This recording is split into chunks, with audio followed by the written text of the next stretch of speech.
추경호 의원 말고 다른 의원과 통화한 적 있습니까?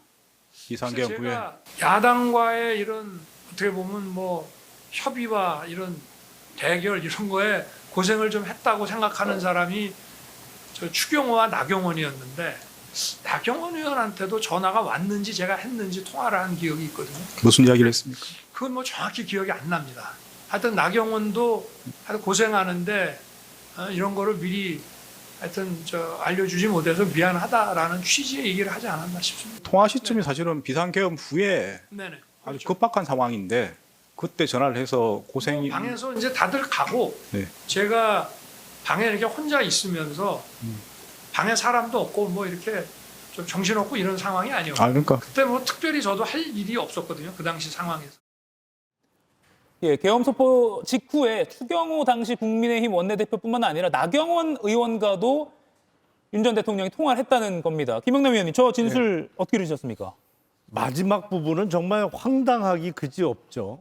그러니까 작년 12월 3일 날 뜬금없는 정말 우리 헌법상 요건에 하나도 맞지 않는 평온한 상태에서 갑자기 비상계엄을 선포를 해서 전국이 난리가 나고 온 국민이 뭐 당황하고 공포에 떨게 됐는데 그런 상황을 만든 장본인인 당시 대통령 윤석열은 자기 방에서 별로 할 일이 없어서 뭐 전화했다. 그냥 뭐 수고했다. 뭐 이런저런 얘기하려고 전화했다라는 말이 도대체 사람의 입에서 나왔으니까 말은 말입니다만 저게 말이 되는 말인지는 잘 모르겠습니다. 예. 황당하기 그지없습니다. 황당하다. 정광재 의원은 어떻게 들으셨어요?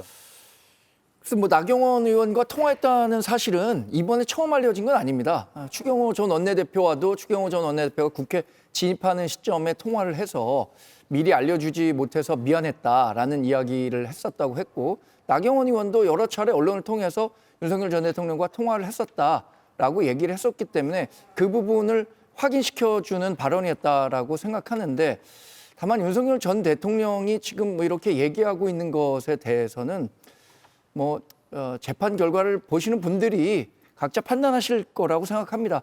그런데 너무 좀 뭐랄까 당당하신 모습을 보이시는 거는 국민들 눈높이엔 맞지는 않는 것 같습니다. 예.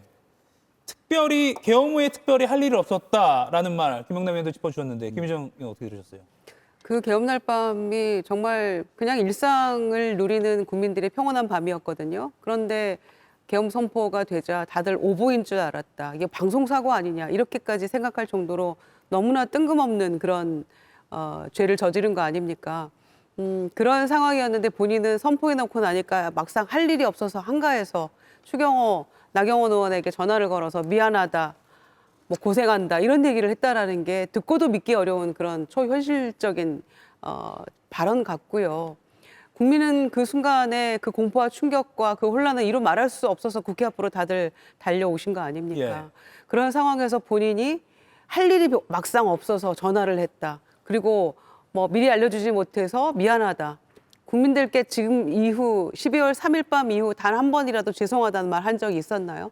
그런데 미안하다고 전화를 했다고요? 한가해서? 정말 이걸 또 믿으라는 겁니까? 계엄 해제 전환이었으니까 어떻게 해서든지 막으라고 했겠죠. 누구나 상식이 있는 사람이면 그렇게 생각할 겁니다. 거기에도 뜬금없이 나경원 의원은 또 왜 출연을 합니까? 그러니까 이런 부분들도 나경원이 5선 의원이고 당내에서 영향력 있는 인물이고 원내대표도 했던 사람이기 때문에 함께 힘을 합쳐 막아라 이렇게 했을지 누가 알겠습니까? 그런 상황에서 할 일이 딱히 없었다. 정말 이런 말하긴 그렇지만 정말 미쳐버리겠습니다. 이 발언 때문에. 예. 이가혁 라이브를 시청해 주셔서 고맙습니다. 이가혁 라이브는 평일 오후 5시 TV와 유튜브로 실시간으로도 함께 하실 수 있습니다.